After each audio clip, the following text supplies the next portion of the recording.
It is everybody. So today we are going to discuss about the difference between gram positive and gram negative bacteria. But before discussing gram positive and gram negative bacteria, we need to understand the technique which is gram staining. Gram staining is the differential staining technique which was developed by a Danish bacteriologist whose name was Sir Hans Christian Gram in 1884, where he basically utilized a stain, a dye. He used two stain or dyes which were known as a primary stain and secondary stain. So during that stain, what he actually did was that he took a culture of bacteria and which they were both gram positive and gram negative bacteria. Actually, they was not known at that moment. So what they actually did was that he first took a chemical which was known as crystal violet. It was a primary stain which was added to the culture or the specimen, right? So when that primary stain was added, it was basically a violet or bluish stain, such that when primary stain was added, the whole colony of the bacteria appeared blue, right? When after that, he utilized another, you know, substance which was iodine. Iodine basically acted as mordant. Mordant basically is a kind of substance. It is a kind of chemical in chemistry which we utilize in order to fix a stain, right? Fix a stain during differential staining, right? So in that case, we are going to utilize a mordant for fixing of the stain, which is iodine. Now it basically makes the dye less soluble, so it adheres to the cell wall. It makes the dye less soluble, so it adheres to the cell wall, as a result of which it causes the fixing of the stain. Moreover,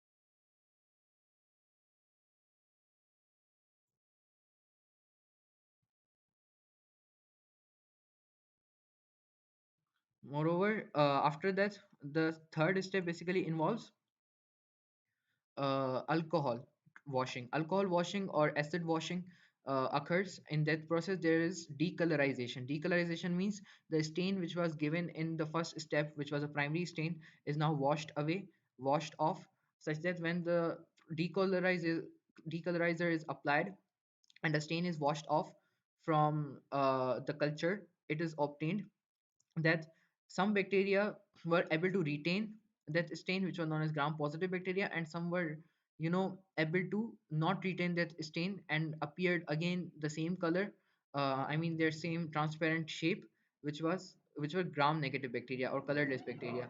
Now at that moment, these gram positive bacteria basically absorb that pigment due to the grams absorbed grams positive, uh, I mean they absorb grams pigment, grams they showed a positive response in gram staining, such that they absorb the primary stain in grams staining process. And in that process, what actually happened over here is that as the fixture of stain occurred by making the dye less soluble, the cell wall wasn't able to adhere to that dye, and then it was retained within the bacteria. Now at that moment, at these bacteria which showed a positive response was known as the gram positive bacteria, and those which showed negative response were known as gram negative bacteria. Gram positive bacteria are also known as acid fast bacteria. Reason behind it is that they are not you know they cannot decolorize their bluish or violet stain due to crystal violet primary stain in the grams staining, because of the retainal of that color, even though if we are washing it or decolorizing it with the help of an acid or with the help of and alcohol. So in that case, uh, this is why we call them as acid fast bacteria as well. Moreover, it is reason behind it is that it is more resistant to the decolorization of the stain which is entailed over it. Moreover, when it comes to fourth step basically involved a counter stain. Counter stain, or we also call it a secondary stain, which allows dye adherence to gram negative cell walls, such that it allows dye's adherence to gram negative cell walls, as a result of which the gram negative cell wall, upon the addition of the secondary dye, tend to give a positive response. And at that moment, the gram negative bacteria appear red in color, while gram positive bacteria do not retain the secondary stain, because the secondary stain in this case, for the gram positive bacteria, uh, did not work for this time. Reason behind it was that gram positive bacteria had gram-positive bacteria were previously stained with the crystal violet as the primary stain.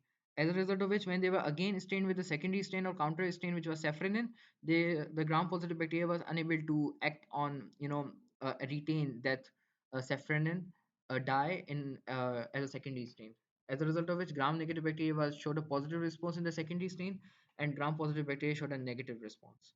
Now, in this case, the result on the basis of this result, we concluded that those bacteria which showed a positive response towards the primary stain of gram staining were named as gram positive bacteria, and those which showed a negative response in primary stain of gram staining were named as gram negative bacteria. Now, coming to the some cell wall discussions, that why does it actually occurred? Why did it actually occur? It was all dependent on their cell wall components. So when it comes to basic difference, gram positive, gram negative bacteria, it's already told that they retain crystal violet dye with stain dark or violet or purple, and gram negative bacteria can be decolorized to accept counter stain saffronin and stain red. Red color or orange color appears after secondary stain or counter stain. Peptidoglycan layer is thick, multi-layered, around 20 to 8, around 20 to 80 nanometer, and that is having high peptidoglycan content, due to which uh, some bacteria have their 50% of their a dry weight of their cell present within the gram positive bacteria's peptidoglycan cell wall. And when it comes to gram negative bacteria, they are thin single layered, and around 10% of their dry weight is accumulated within their single layered cell wall. When it comes to teichoic acid, it is present in many of the gram positive bacteria, teichoid as well as lipoteichoic acid, and gram negative bacteria do not have that. Periplasmic space is most in some bacteria, gram positive bacteria there is present, but in many there aren't. When it comes to gram negative bacteria, they have periplasmic space, and that is what makes them resistant against antibiotics as well. Moreover, when it comes to outer membrane is absent. Outer membrane is absent in positive and present in gram negative. Lipopolysaccharide content, it is virtually none in gram positive bacteria because there is no outer membrane, and gram negative bacteria, they have high because they have outer membrane.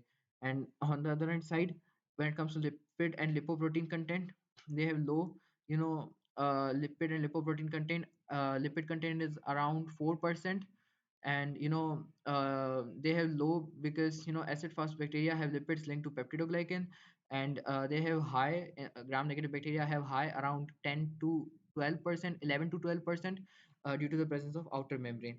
And flagellar structure, they have two rings in basal bodies, they have four rings in basal bodies, which we are going to discuss further.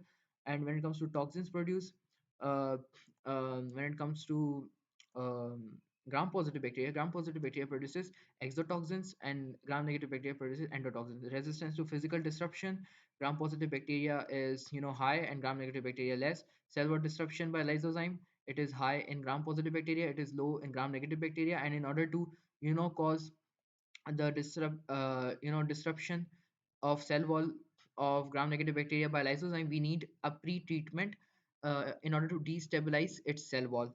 And for that, bacteriophage, you might have heard of it, which we previously discussed, in which E. coli bacteria were infected by coliphages. So at that moment, coliphages also weren't able to directly utilize lysozyme enzyme in order to kill the bacteria. So for that, after penetration, the bacteriophage utilized a pre-treatment protein which was known as endolysin, and that endolysin basically was utilized in the process of pre-treatment to destabilize the cell walls of gram-negative bacteria E. coli, because E. coli is a gram-negative bacteria, and as a result of destabilization, it then released its lysozyme enzyme, as a result of which the lysozyme enzyme degraded the cell wall, and thus it was able to capture over the cell. Resistant to drying, it is high gram-positive bacteria because they are not having outer lipid, because it is um, more of in what do we call it, it is in a sense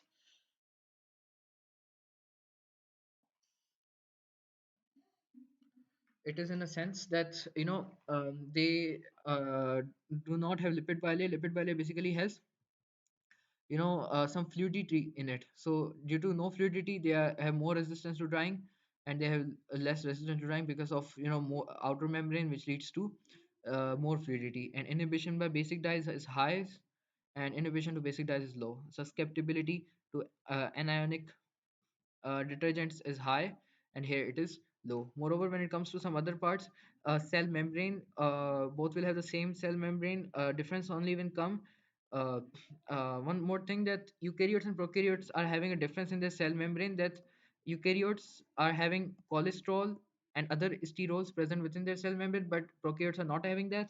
Moreover, the cell membrane present in eukaryotes is not responsible for cellular respiration, photosynthesis, and DNA replication. But in prokaryotes, we are having cell membrane responsible for DNA replication, cellular respiration, photosynthesis, as well as it is responsible for formation of complex structures, conjugated molecules such as peptidoglycan and other polysaccharides. And apart from that, um, there are several invaginations of the plasma membrane within the structure of bacteria, which are known as the mesosomes. And these mesosomes are responsible to act as electron transport chain for the process of aerobic respiration in aerobic bacteria.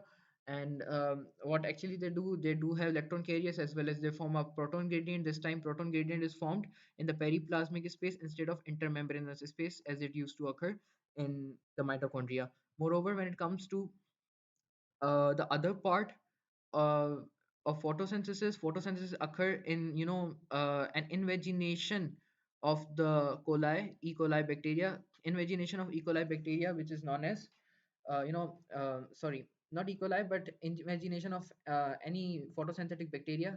There is invagination of their cell membrane, and that invagination of cell membrane causes to form a vesicle, which is known as chromatophore.